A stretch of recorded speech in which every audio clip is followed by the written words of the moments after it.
Hi Miriam. Hi Sarah. So if you haven't heard, I'm Sarah. I'm Miriam. Okay, and this is B, and this is where we talk about issues that are important to us, like career, relationships, beauty and fashion, any other thing that we might want to add in. But it's just a way for us to express ourselves and share our experiences and our journey, and we hope that you can get something from it. So we're going to start off by talking about beauty and fashion. Yeah, okay, so good. I thought that we would start off by just kind of sharing where we're at now with regards to all of that, because you know, with social media and all of these voices that we're hearing about, like this is the new thing, that's the new thing, sometimes you can get caught up in all of that. And so it's nice to be able to find your way and find what works for you. So maybe I'll start off with me. Start. Okay. Oh, it's hot in here. We have lights all over the place. Lots of light. So over the summer I got braids for the first time. Woo! I just wanted to try it. I just saw it and I just thought, oh, this looks really cute. So I did it. It took a whole day. I don't think I ever want to do that again. It was an experience.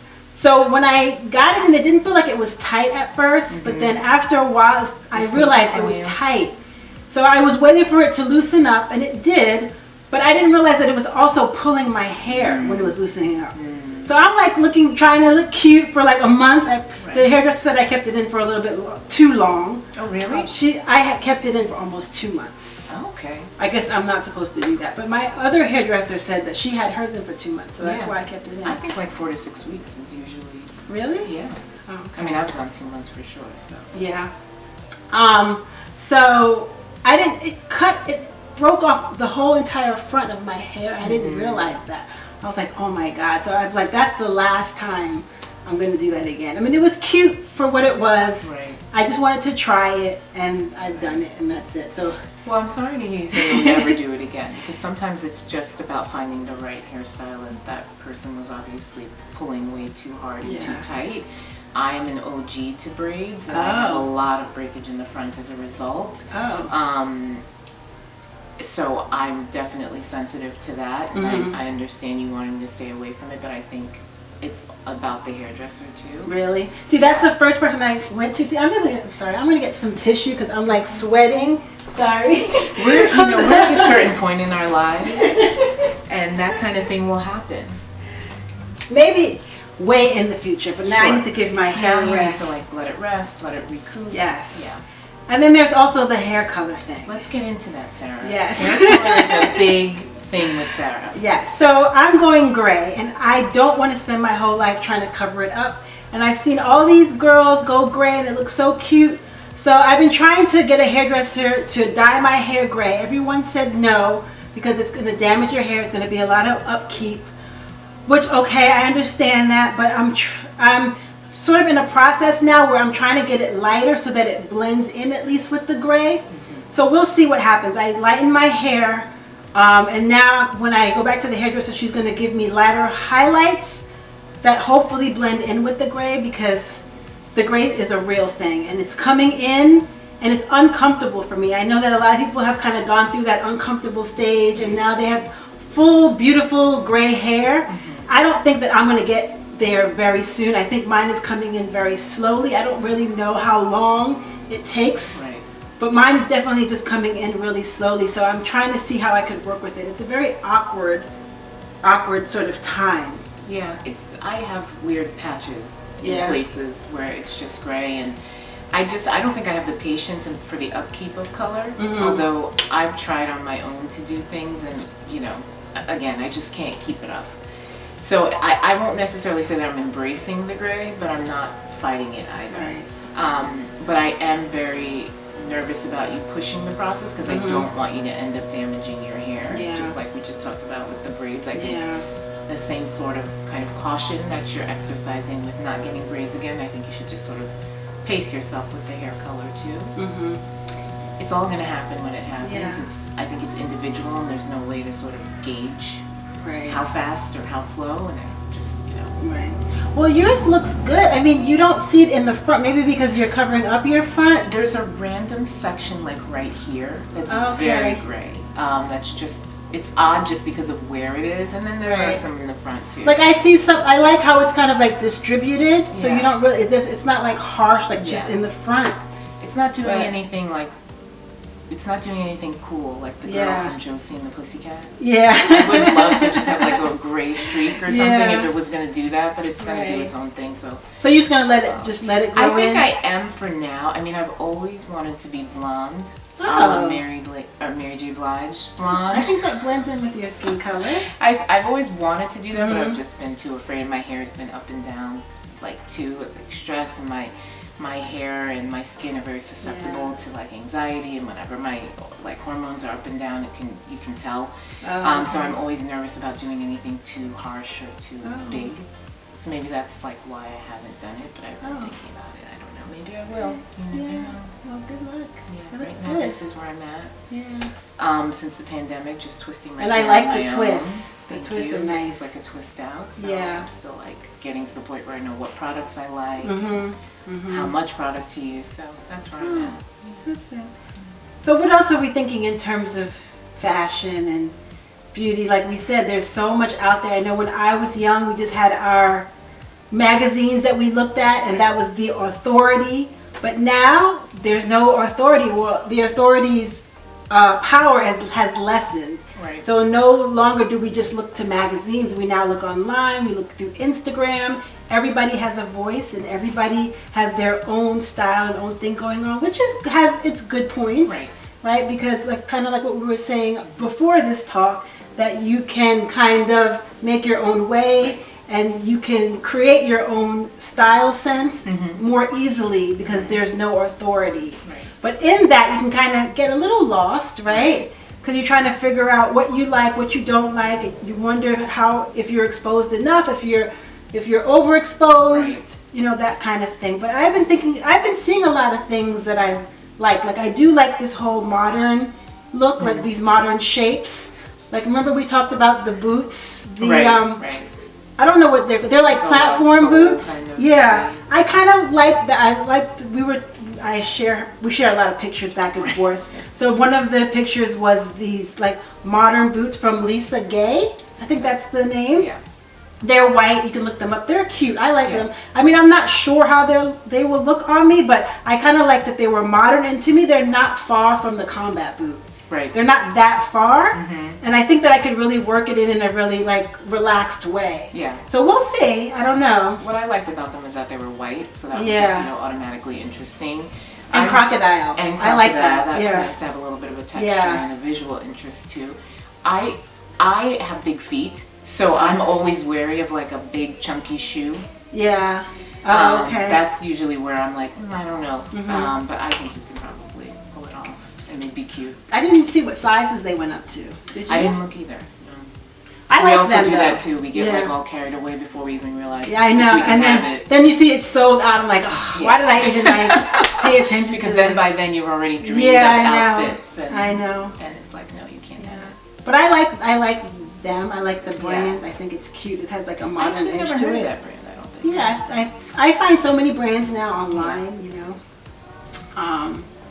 Okay, so the next topic we're going to talk about is, I should know this because we've been talking about it before, but now I'm like, what are we talking about? Maybe we can talk about career.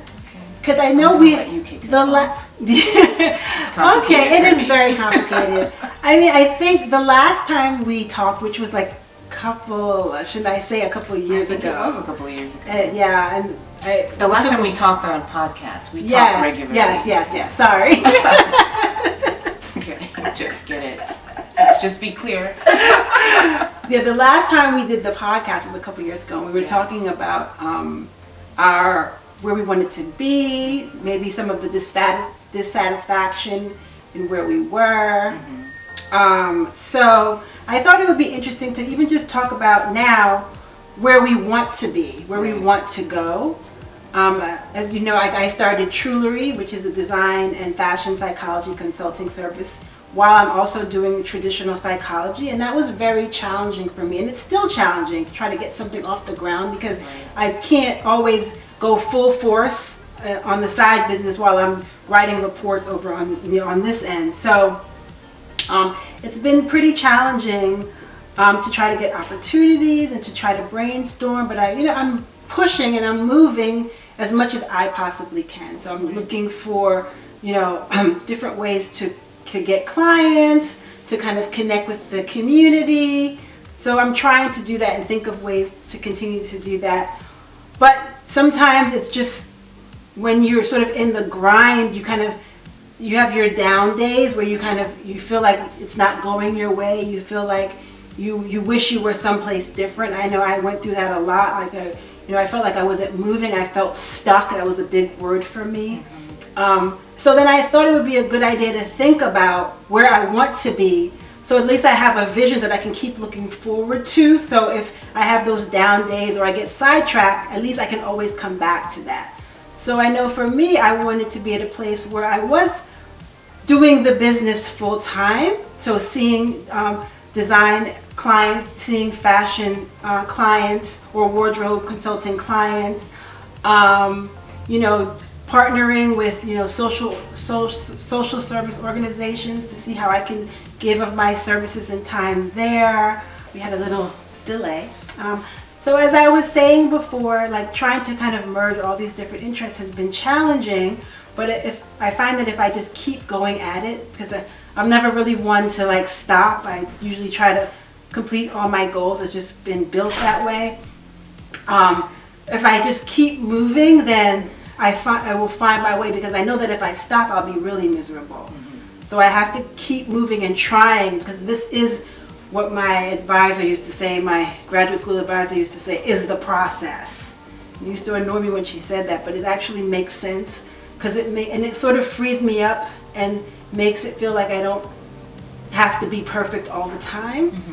And things don't have to work out all the time. Doesn't mean that things won't work out in the end, but the whole not working out, the whole feeling stuck is just part of the process to getting to where I want to be, to fulfilling that vision that I have for my career. So, embracing that. Yeah.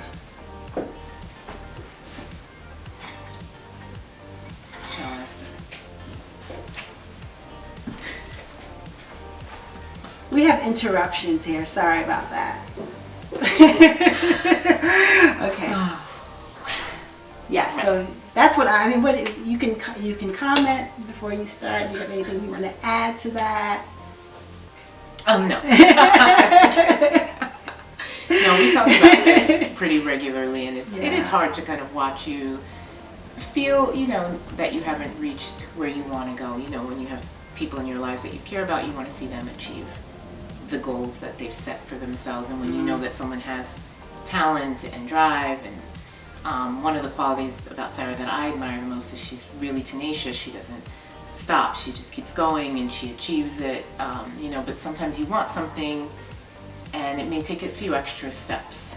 So that sort of stop and start can be frustrating, and it's hard to sort of watch someone and try to find what the balance is to be just someone who can listen and support and feel down when you feel down, but also be encouraging and supportive and encouraging. I said that twice, but you know what I mean. But just to find that balance of like letting you feel your feelings and be frustrated, but also keep encouraging you to keep moving forward, because I think that there's a reason why you want it so bad. And I think, I feel like these ideas that you keep kind of having to sort of expand the idea or pivot in a new direction are all sort of signs that it's meant to happen, and there's a broader vision for it, and maybe it's just going to take some time. Yeah. But you'll get there with time. So that's always that's always good to think of it that way. Like the fact that you even have the desire, right, means that it's something about it that's in you. Right. Because I heard someone say that the other day, like you're drawn to your destiny. You're drawn to things that you desire. So if there's something that you really like, sometimes people might, when people see other people doing things, sometimes the feeling that comes up might be jealousy or insecurity, but it really could be yes, you might feel those things, but it also could be the fact that you're attracted to something that you see. So you can look at it in a positive way. Like that's something that is in you, and that's why you're paying attention to that. That's why you're sort of drawn to it. Right. So that's kind of like the flip side of jealousy, turning jealousy on its head and looking at it from a more positive way. Yeah, that's a nice way to look at it. I'm really genuinely trying to avoid having this flip to me because it's complicated. I know. Yeah. I think the reason I kind of don't want to talk about career as much is because I don't have a vision in the same way that Sarah does, and I'm not saying I need to have the same vision that she has, but she knows what she wants to be doing, and I still feel very unsure. And I do feel like it's a big deal to sort of know that what I'm doing right now is not enough, not fulfilling, not satisfying. That's a big piece of the puzzle. But the other side of that is, where do I want to be putting time and attention and effort? That part is still unclear to me, and I think that that's unclear because the way you were saying you feel stuck is how for me it's a feeling of being uninspired. I just don't know like what moves me anymore. I don't know what I'm excited about anymore. Even the career that I have now, which is in fashion, and I've been in the same line of work for years now, several years now. And there was a time when I really loved it. I really enjoyed that idea of looking at a sketch on a piece of paper and then following it through the product life cycle, as it's called, until it gets into the store, and feeling genuinely a sense of pride that I had something to do with that. And that someone is going to want to buy it and be happy to wear it, I hope, and maybe tell someone else about this great thing that they wore, and just know that you had a piece in that becoming a real thing. And I haven't felt like that in several years, which is unfortunate, because I got into this business because I was very excited about it. I was very passionate about it. It just really lit me up. And somewhere along the lines, the job just became a job, and I lost that passion for it. And then I think also you just have a real life and other things going on, and all of it sort of comes together and becomes your experience at the time. I mean, the thing that I keep trying to tell myself is that this is a moment. It's been a long moment, but it's a moment. This is not it. I don't have to spend the rest of my life in a job that I'm not excited about. So I'm trying to think about it in that sense, even though I don't feel clear about what the next step is. I'm trying to think about the fact that there is a next step. Right. There is another chapter. There's more for me to do. I do feel something stirring up inside of me. I just don't know what it is. And lately what I'm thinking about is, what are the things that make me happy?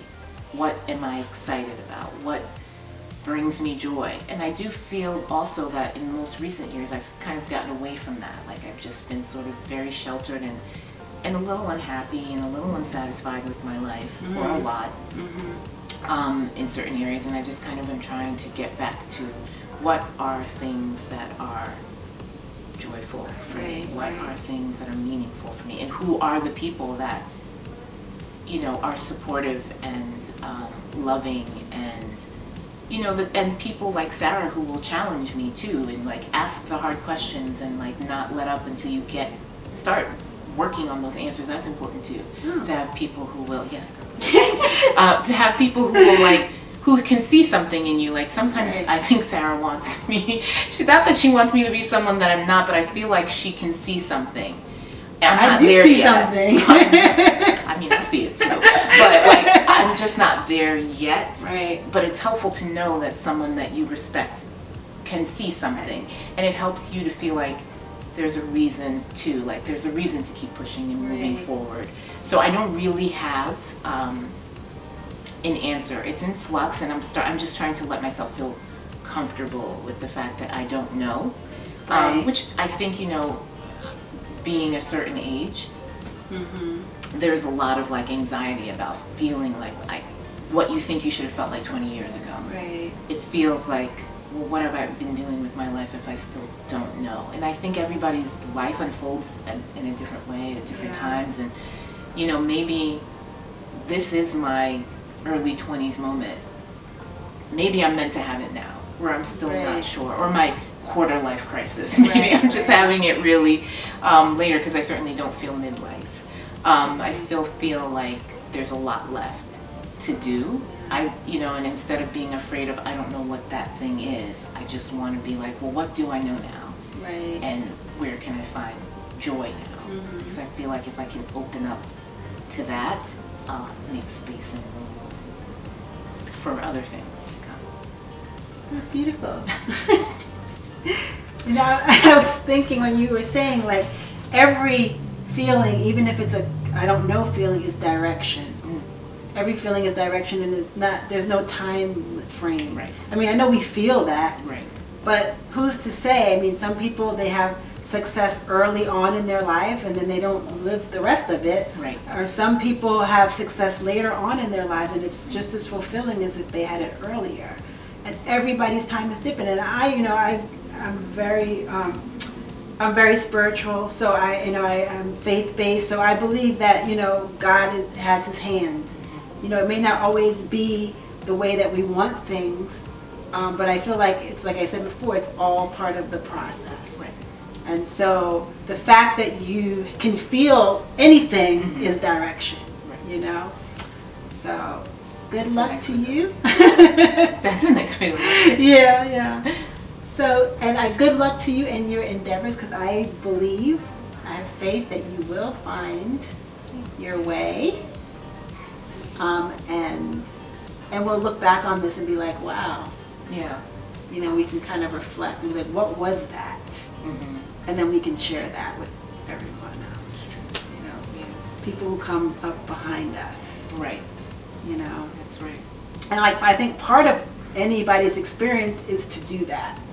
And I'm not saying it's just to do that, just to give back, but I think part of anyone's experience, if they let it happen that way, is to give back to somebody else. Absolutely. Because that's kind of like what makes the world go round, Right. giving back, imparting to people who are coming up, Exactly. So yeah. What else? What else can we say? Sarah wants to talk about relationships. I know, but after we said all of that, I'm like, do we really need to talk about I that? don't really think that there's much more. Another topic I'm not interested in getting into.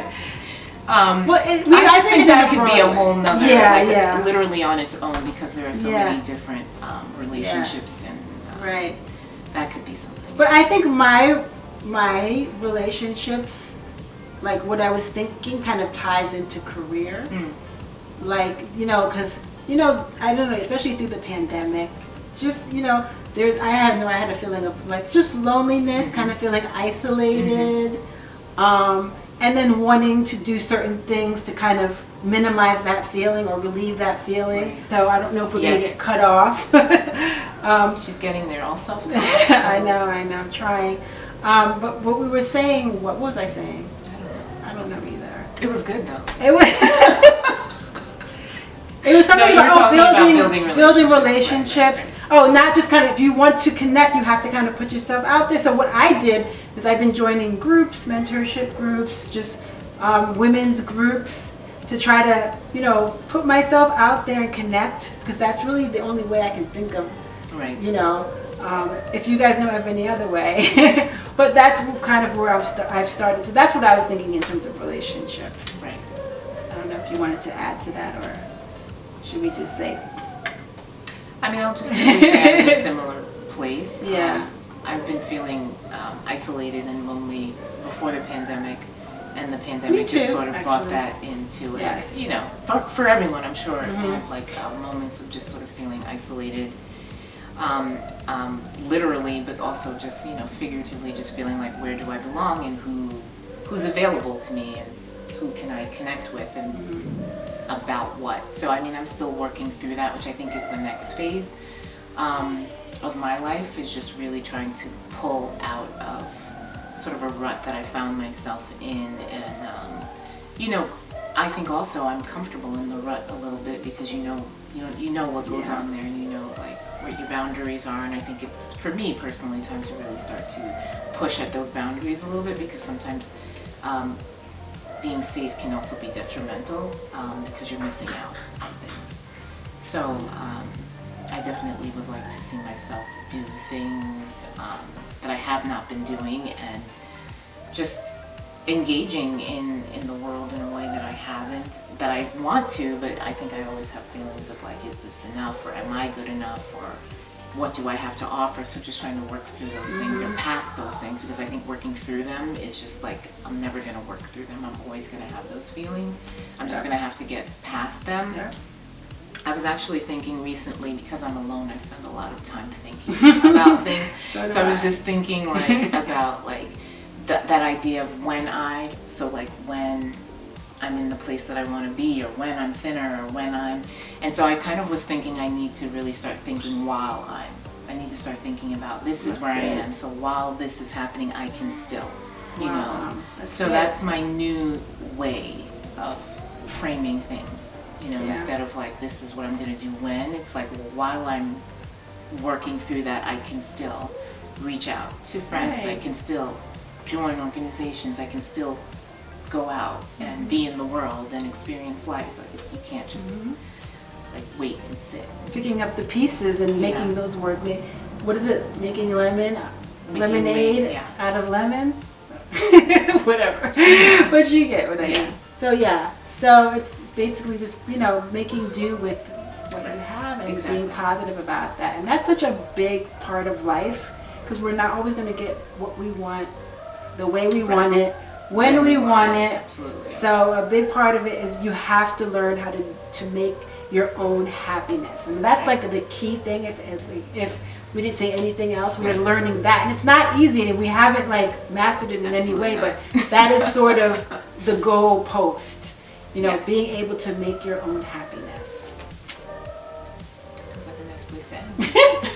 Yes, so stay tuned till next time. I don't know when that's going to be. Hopefully it'll be sooner than a couple of years. Yes, I know, right?